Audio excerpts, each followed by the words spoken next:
Teenagers as young as 13 are using Tinder, one of the world's most popular dating apps. You may commence freaking out now. If you can hear parental alarm bells ringing, it's because more school kids are on Tinder than folks between 35 and 44. First, a quick catch-up for those who haven't heard of Tinder.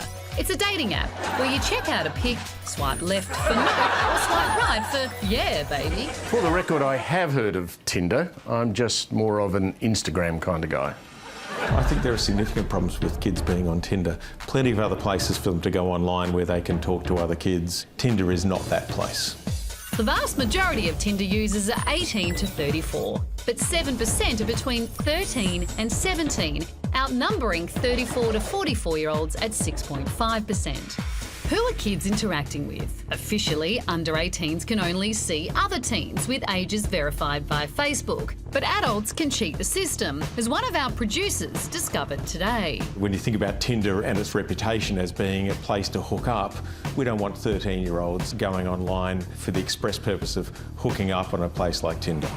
Some teen profile pics are disturbingly adult, but young people claim they're not necessarily using it for hookups. So maybe the real question is, what are kids using it for? Everybody my age is kind of doing it like as a joke. Like, I don't think anyone's really serious about Tinder. No one that I know has met up with any of the people to hook up with them, actually. Sometimes I think they just use it to say, well, I'm cool, I use Tinder.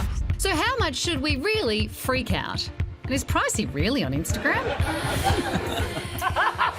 Wow. Rosie Thomas helps high schoolers navigate social media. She joins us now. Rosie, I reckon most parents would hear about this and they would immediately think predators. How dangerous is this?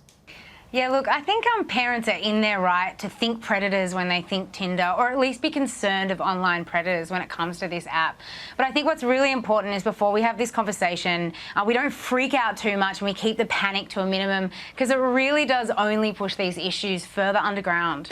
So some kids are saying they're not using it to hook up, they're just there to make friends and stuff. I mean, is that just the excuse they're telling mum or dad? Or, I mean, are they using it to hook up? What are they using it for? Okay, I'm now thinking about all the excuses I've railed off over the years to my parents. But in our experience, you know, we have come across young people who are using the platform for dating, and they tend to be a little older, so 16 or 17 or 18.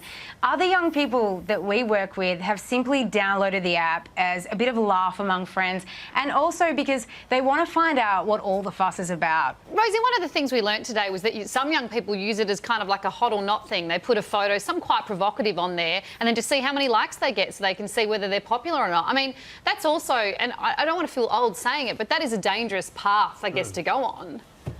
Yeah, look, Carrie, that's a really good point, and that's the other issue that we want to raise today at Project Rockit. This Tinder app is further sort of perpetuating that you're so hot or you're so not stereotype, and we need to be helping young people develop their own sense of ethics and values and their own sense of worth, so that they don't feel like, you know, their worth is wrapped up in a photo or a like or a swipe right or a match. Rosie, like at the end of this conversation, as a parent, I'm wondering, am I not panicking because there's actually nothing really to panic about, or just because you told me at the start of this interview that it was a bad idea? I'd be panicking if I were you.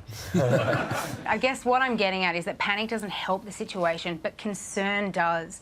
I remember these conversations with my parents when I was younger, and I'm going to start like sweating bullets remembering them because they were so awkward. But as an adult, I'm so grateful in hindsight. All right, I'll send my kids around. They'll be over at 8. No, it scares the hell out of me. Please don't send your kids around. I just think, what's Evie going to be doing by the time she's 13? Oh, like, God. I can't cope with the whole thing. When Tinder's old-fashioned and a bit safe. Oh, yeah. that was conservative. Yeah. Rosie, thanks so much for your time. Thanks so much, guys.